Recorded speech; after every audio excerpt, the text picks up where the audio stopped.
होते उद्धव ठाकरे गटानं व्हीप काढला होता आणि त्यामुळे आता ते गेले नाही म्हणजे बाहेर पडले असं एक समज झालेला आहे. आणि संजय राऊत म्हणतात हे गद्दार आहे, यावर शिक्का मोर्तब झालं, काय सांग? पार्लमेंटरी बोर्डचे जे त्यांनी बैठक जी आज आयोजित केली होती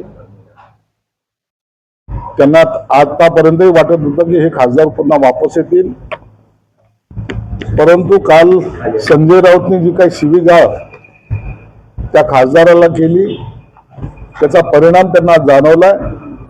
म्हणून साई खासदार त्या बैठकीला अनुपस्थित होते. याचा अर्थ असा आहे की त्यांना आता त्या पक्षात राहायचं नाही हे जवळपास निश्चित झालेलं आहे. म्हणून यापुढे ते 6 खासदार काय निर्णय घेतात यावर ते सर्व अवलंबून असणार आहे.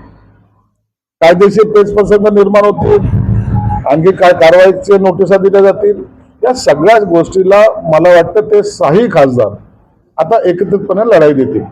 उद्धव ठाकरेंनी पण प्रयत्न केले होते त्यांची मनधरणी करण्याचा, त्यांनीही फोन लावला असंही कळतंय. उद्धव ठाकरे असे करतात ना, शेवटच्या क्षणाला फोन लावणं हा त्यांचा स्वभाव झालेला आहे. आम्ही जेव्हा उठाव केला होता त्या टायमाला शेवटच्या क्षणाला आम्हालाही 5-50 फोन आले होते, परंतु सर्व आता पाणी सगळं वाहून गेलेलं आहे. आता त्यांची मनधरणी करण्यामध्ये कोणताही अर्थ राहिलेला नाहीये आणि याची जाणीव मला वाटतं उद्धव ठाकरेंना पहिलेच आलेली होती. पण सर 6 खासदार उपस्थित राहिले नाही याचा अर्थ ऑपरेशन टायगर यशस्वी झालंय आणि उद्धव ठाकरेंच्या हातातून 6 खासदार सुटले असं म्हणता येईल. ऑपरेशन टायगर काय करतं? आम्ही कोणतं ऑपरेशन केलेलं आहे? ते खासदार त्यांच्या पक्षामध्ये अंतर्गत त्यांची नाराजगी होती ते आम्ही व्यक्त केलेली आहे. ते तुमच्याकडे आता आले आहे. आता ते कुणाकडे येतील याचा निर्णय एकनाथ शिंदे साहेब घेतील, यावर आम्हाला भाष्य करायचा अधिकार सुद्धा नाही. पुन्हा एकदा वाक्य वापरलंय त्यांनी, गद्दारांना आता तोडवा.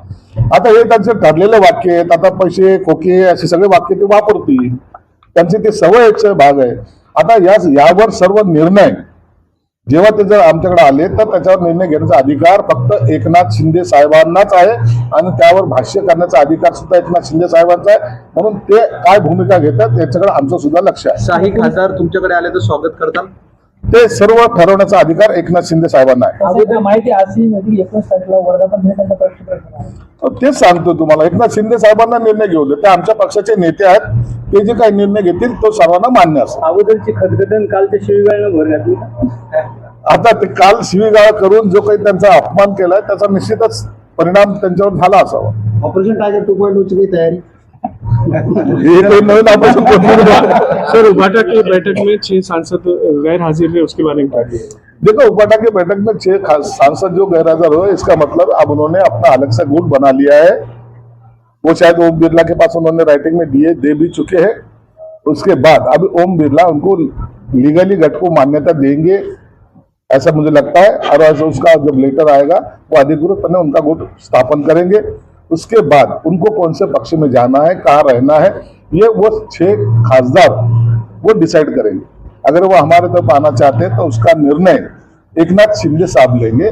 एकनाथ शिंदे साहब जो भी निर्णय लेंगे वो हमको सबको मंजूर रहेगा.